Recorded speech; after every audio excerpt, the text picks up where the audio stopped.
Good day, students! Ako po si Sir Lorenzo Neminofe at ngayon ay tuturuan ko kayo kung ano ang polygons at tuturuan ko rin kayo kung paano gumawa ng triangle, square, hexagon, at octagon. Simulan natin. Pag-aralan natin ang tungkol sa polygon. Ano nga ba ang polygon? Ang polygon is a plane figure bounded by straight lines. Ito ay shape o hugis na gawa sa mga nakakonect na straight line na ang tawag ay line segments. At lahat ng polygon ay pinapangalanan sa dami ng side at angle nila. For example, 3-side polygon ay tinatawag nating triangle dahil meron siyang 3 angles, triangles. 4-sided polygon naman ay tinatawag nating quadrilateral. Quad means 4, lateral means side. Ibig sabihin, 4 side, quadrilateral. At isa sa mga quadrilaterals or 4-sided ay ang square at rectangle. 5-sided polygon naman ay pentagon. 6-sided polygon naman ay hexagon. 7-sided polygon ay heptagon. 8-sided polygon ay octagon. 9-sided polygon ay nonagon. 10-sided polygon ay decagon, and so on and so forth. At para makita natin na maayos at balance ang ating polygon, pwede natin itong lagyan ng bilog. Pwede natin ilagay sa labas o loob. Kapag nasa loob ng bilog ang isang polygon, ang tawag doon ay inscribe. Kapag nasa labas naman ng bilog ang polygon, ang tawag doon ay circumscribe. At ito ang gamit ng scribe at circumscribe para makita natin na maayos at balance ang ating polygon. Paano nga ba gumawa ng triangle at square katulad nito? Ihanda ang mga sumusunod. Isang malinis na borderline, pencil mongol number 1 at pencil mongol number 2, ruler at drawing compass. Gamit ng ruler at pencil mongol number 2, maglagay tayo ng vertical line na maghahati sa triangle at square. Magsukat tayo ng 14.3 sa taas at sa baba.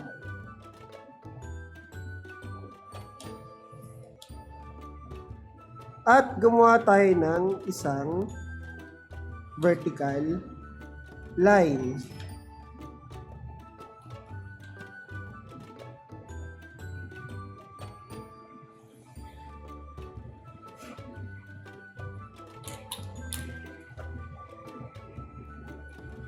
Gamit ulit ng ruler at pencil mongol number 1, gumawa tayo ng horizontal line.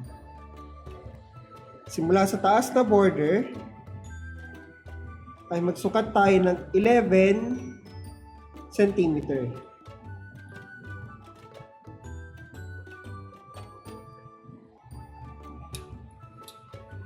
Gamit ng pencil mongol number 1, gumawa tayo ng horizontal line. Isang manipis na horizontal line lamang.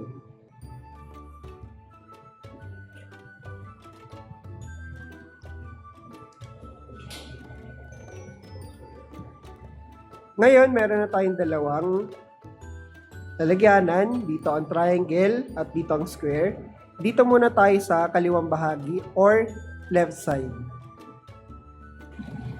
Gamit ulit ng ruler at pencil mongol number 2, mula sa left side ng ating border ay maglagay tayo ng marka sa 4 cm. At mula sa 4 cm ay gumawa tayo ng 6 cm na linya.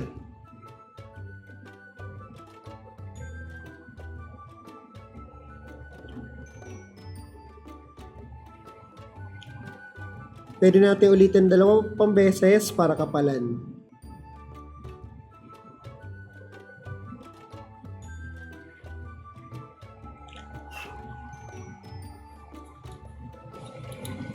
Gamit ng ruler at ng drawing compass, ilagay natin ang drawing compass sa 6 cm.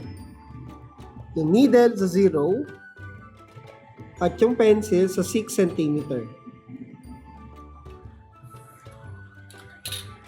Ilagay natin ang ating needle sa left side ng ating line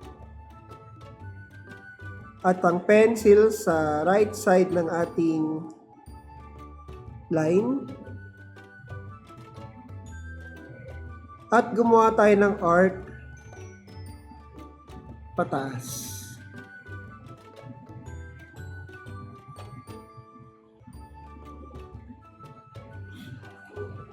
Gawin din natin ito sa right side. Lagay natin ang ating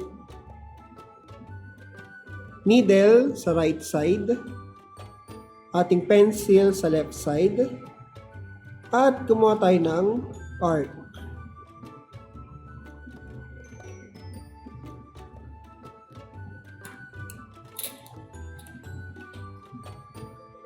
Gamit ng ruler at pencil Mongol number 2, gumawa tayo ng line simula dito sa nag-intersect na arc papunta dito sa dulo na ating left side na line at simula dito sa nag-intersect na arc papunta naman dito sa right side.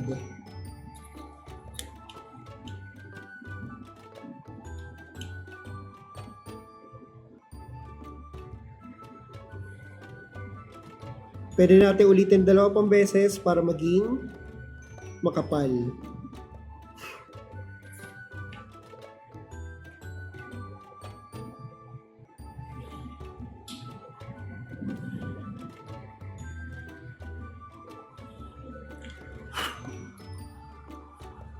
At ganyan, gumawa ng isang equilateral triangle. Paano natin malalaman na siya ay isang equilateral triangle? Susukatin natin lahat ng side niya. Kung lahat ng side niya ay 6 cm, so kayo po ay nakagawa na ng equilateral triangle. Dito naman tayo sa right side ng ating papel. Gagawa po tayo ng square. Gamit ng ruler at pencil Mongol number 1, maglagay muna tayo ng marka sa 4 cm. Maglagay tayo ng tuldok.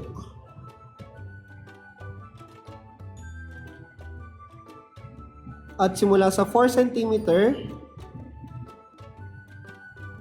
maglagay tayo ng mga tuldok pa sa 3, 6, at 9.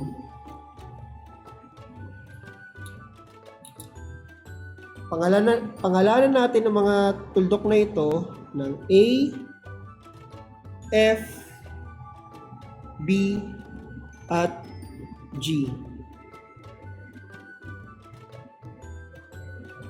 Gamit pa rin ng pencil Mongol number 1, pangalanan natin sila.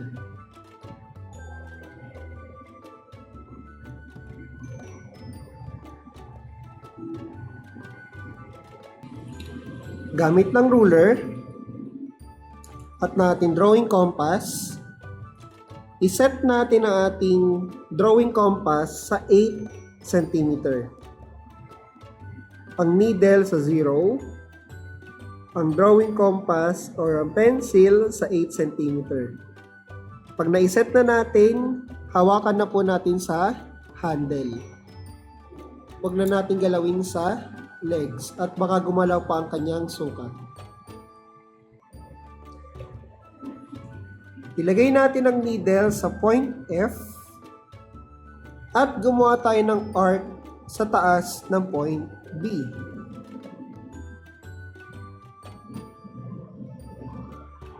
Pareho pa rin na 8 cm. Ilagay natin ang needle sa point G. At gumawa tayo ng arc sa taas ng point B.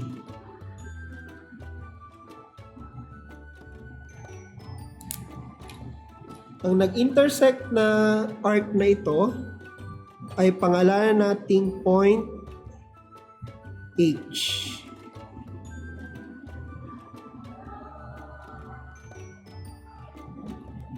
Simula point H, maglagay tayo ng line papuntang point B gamit ng ruler at pencil Mongol number 1. Isang manipis na linya lang ang ating gagawin.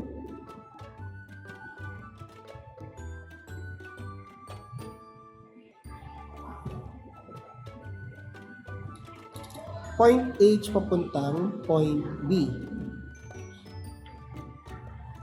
Gamit ulit ng ating ruler at ng ating drawing compass, iset natin ang ating drawing compass sa 6 cm.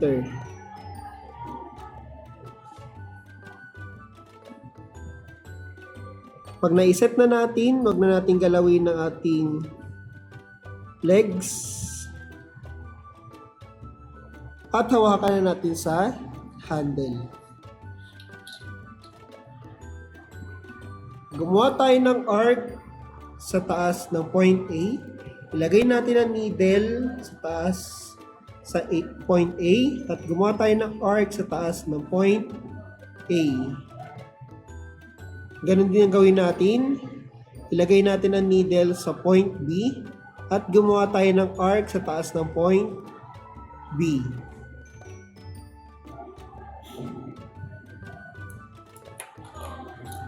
Ang nag-intersect na line at arc ay pangalanan nating point C gamit ng pencil Mongol number 1.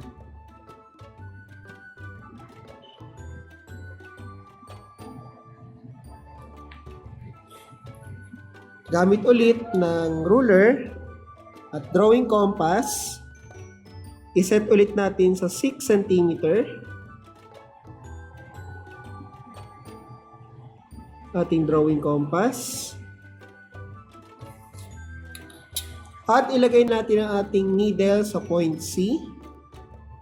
At maglagay tayo ng arc sa taas ng point A.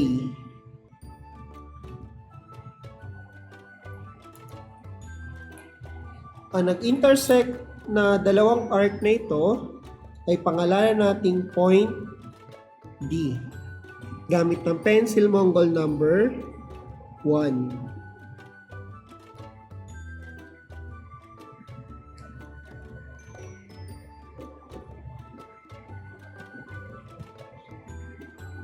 Gamit ng ruler at pencil Mongol number 2, maglagay na tayo ng line simula point A papuntang point B papuntang point C papuntang point D, at point D papuntang point A.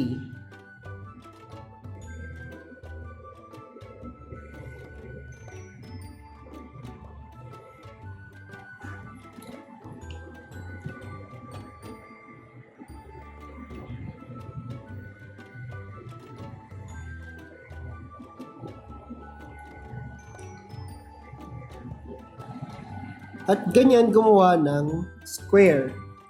Paano natin malalaman na equal ang lahat ng kanyang sides? Gamit ng ruler, pwede natin i-check kung ang lahat ng sides ay 6 cm.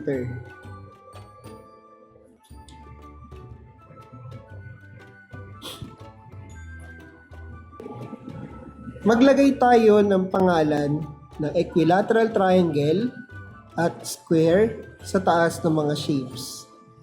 Gamit ng ruler at pencil Mongol number 1, maglagay tayo ng guidelines. Simula 0 papuntang 2.5 at 3 cm. Maglagay tayo ng horizontal line. 2.5 at 3 cm.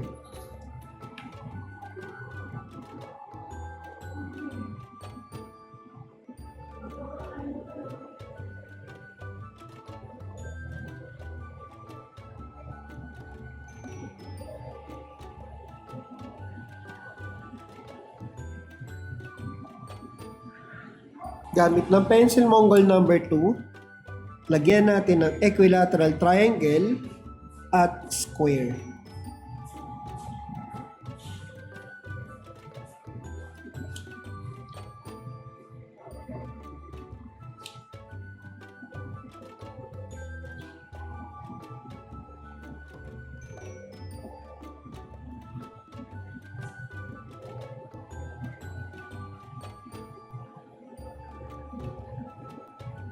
At ganito gumawa ng equilateral triangle at square.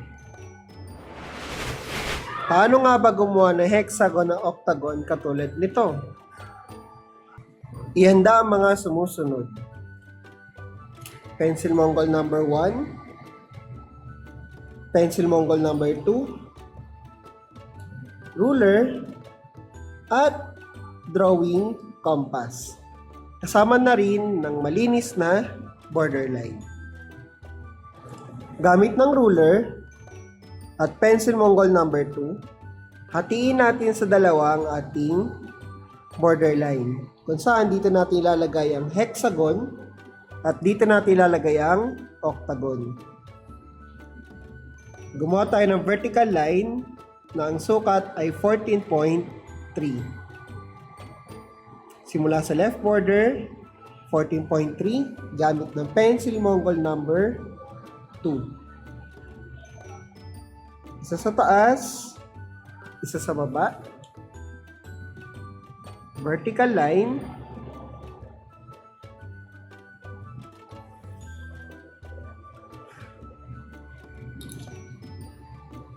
Na maghahati sa hexagon at octagon. Gamit ng ruler at pencil Mongol number 1, ay gagawa tayo ng horizontal line. Simula borderline sa taas, maglalagay tayo ng 9 cm na horizontal line. Isang manipis na horizontal line. Gamit ng pencil Mongol number 1.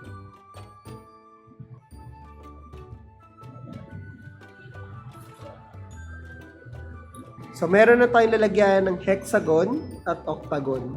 So, dito muna tayo magsimula sa left side kung saan gagawin natin ng hexagon.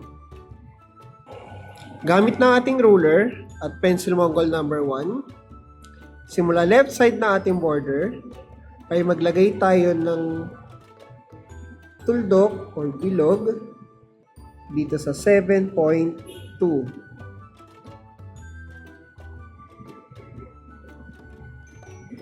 Gamit ulit ng ating ruler at ng ating drawing compass,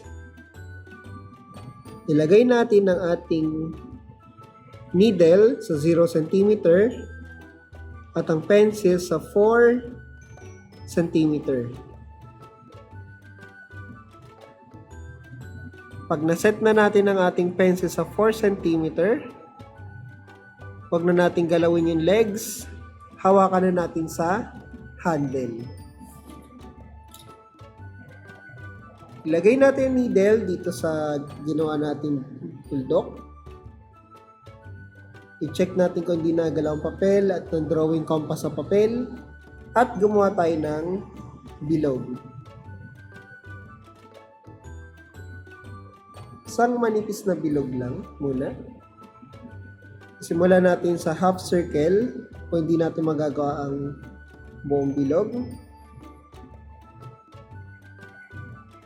Kahit manipis lang na bilog.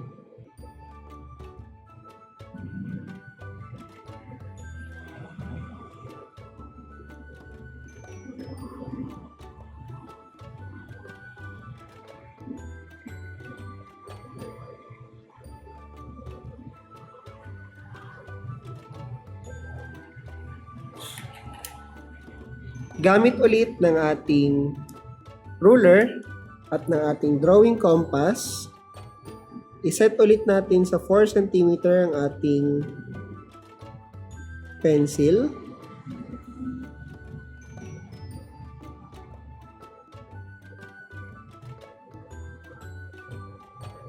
At pag naset na natin ng 4 cm, hawakan na ulit natin sa handle. At gumawa tayo ng mga arcs paikot sa bilog gamit ng ating drawing compass. Simulan natin, ilagay natin dito ang needle dito sa left side na ating bilog at gumawa tayo ng arc dito sa paligid ng bilog. Simula dito, gumawa ulit tayo ng panibagong arc. Isa pang arc.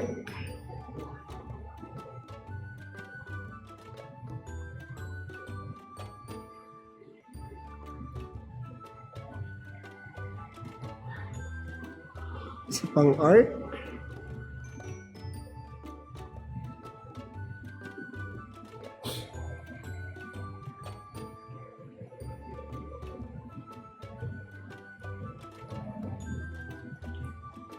At isa pang arc.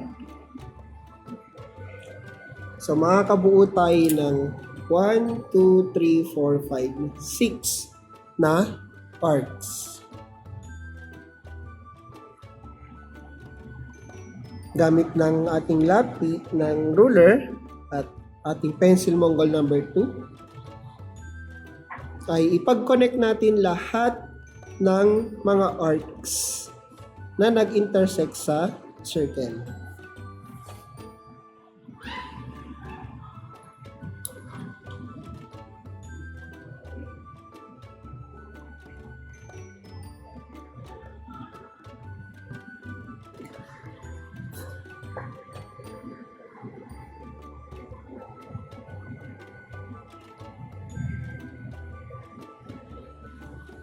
At ganyan gumawa ng ating hexagon.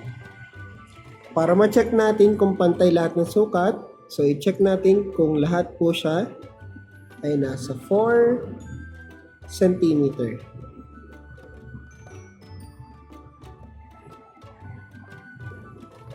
Sunod naman natin gawin ay ang octagon.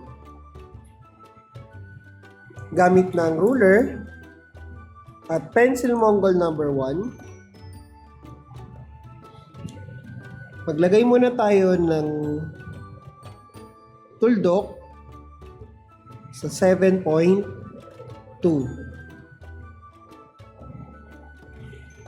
Pangalanan natin siyang point O.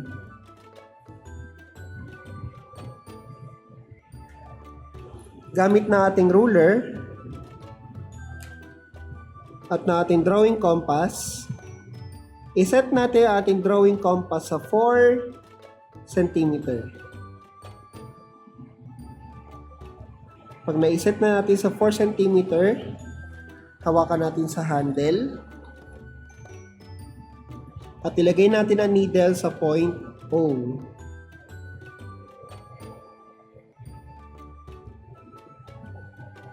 Ayusin natin ang ating drawing compass sa papel. Kung hindi na nagalaw ang drawing compass at ang papel, gawa muna tayo ng half circle.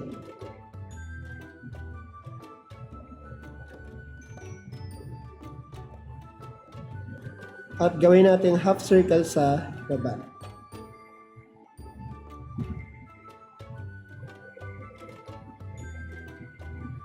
Pangalanan natin ang left side sa nag-intersect na line at bilog ng pangalan ay point A. Sa right side, pangalanan natin ang point E. Gamit ulit na ating ruler at na ating drawing compass, iset natin ang ating drawing compass sa 6 cm. Kapag naiset na natin ng 6 cm ang ating drawing compass, Hawakan natin sa handle. At ilagay natin ang ating needle sa point A. At gumawa tayo ng bisecting circle.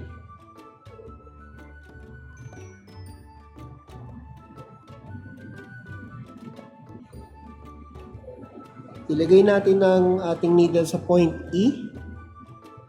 Kagaya ng process ng bisecting circle, maglagay tayo ng arc sa taas na circle at arc sa baba ng circle. Gamit na ating ruler at na ating pencil Mongol number 1, maglagay tayo ng line simula dito sa taas kung saan nag-intersect ng ating dalawang arc papunta sa point O at papunta dito sa dalawang nag-intersect na arc sa baba. Isang manipis na linya lang ang gagawin natin. Pangalanan natin ang nag-intersect na line at dito sa bilog na point C. At dito sa baba, pangalanan natin siya na point G.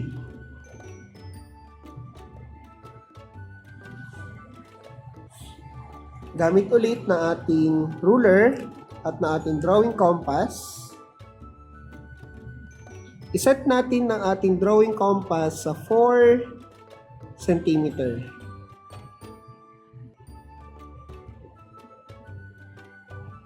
So, hawakan na natin sa handle. Ilagay natin ang needle dito sa point A, dito sa upper left side. Gawa tayo ng arc.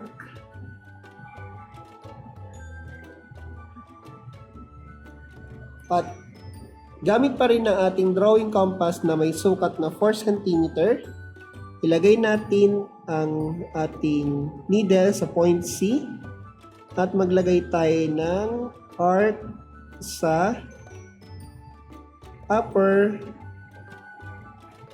left side. Gawin natin ang process na ito sa tatlo pang parts. Muli, 4 cm ang sukat nitong ating drawing compass.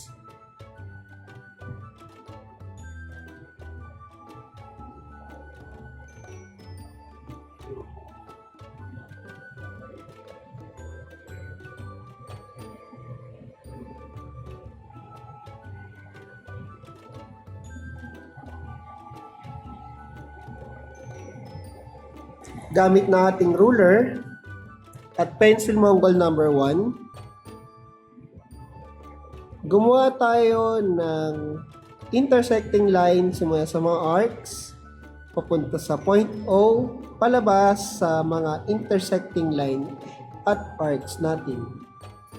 Simulan natin dito sa upper left side, papuntang point O, palabas dito sa lower right side.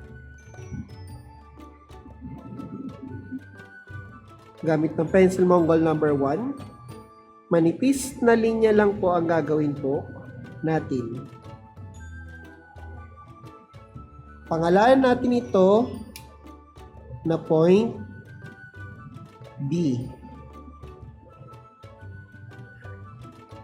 At pangalanan natin ito na point F. Simula naman dito sa upper right side, maglagay tayo ng linya papuntang point O, papunta dito sa lower left side.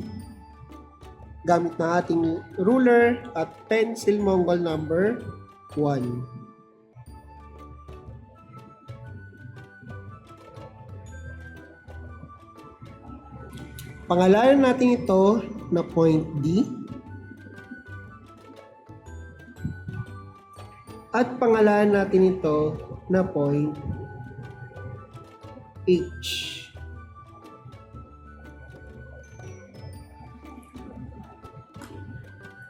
Now, meron na tayong point A, B, C, D, E, F, G, H. So, kung mabibilang po natin, so meron na po tayong 8 sides. So, 1, 2, 3, 4, 5, 6, 7, 8. So, gawa tayo ng lines gamit ng pencil Mongol number 2 at ng ating ruler.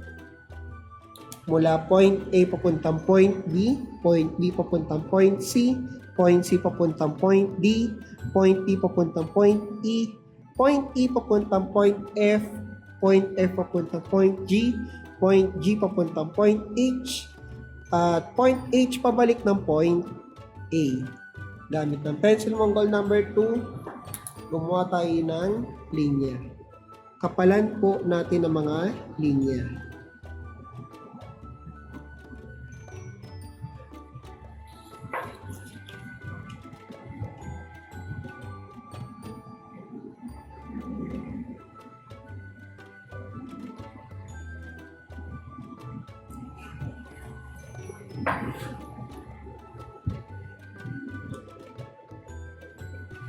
At nakagawa na tayo ng octagon. Para malaman natin kung pare-pareho sila ng sukat, susukatin natin sila. Kung ang sukat nila ay 3 cm, so nakagawa tayo ng maayos na octagon.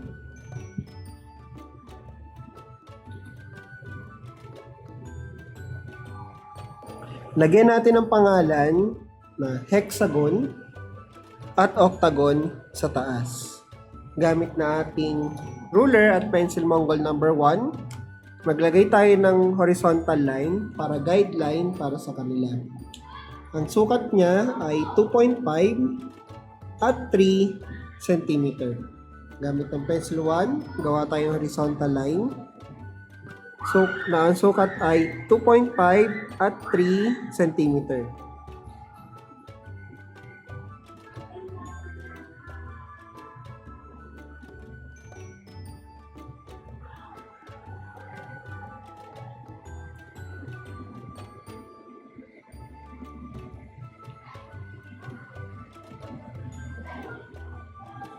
Gamit ng pencil Mongol number 2, pangalanan natin sila na hexagon at octagon.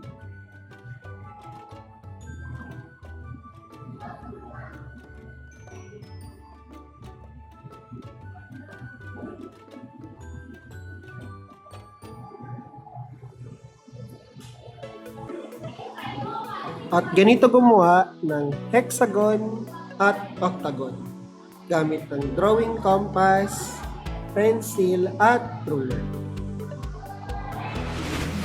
Very good, students! Ipasa ang gawain sa next meeting. Huwag kalimutan lagyan ng pangalan, surname first letter ng first name, at middle initial. Huwag kalimutan lagyan ng grading section, date kung kailan ipapasa, at pangalan ko, Mr. Inofre. Lahat ay susulat na naka-uppercase format. Muli, ipasa ang lahat ng activity at assignment sa next meeting. Maraming salamat.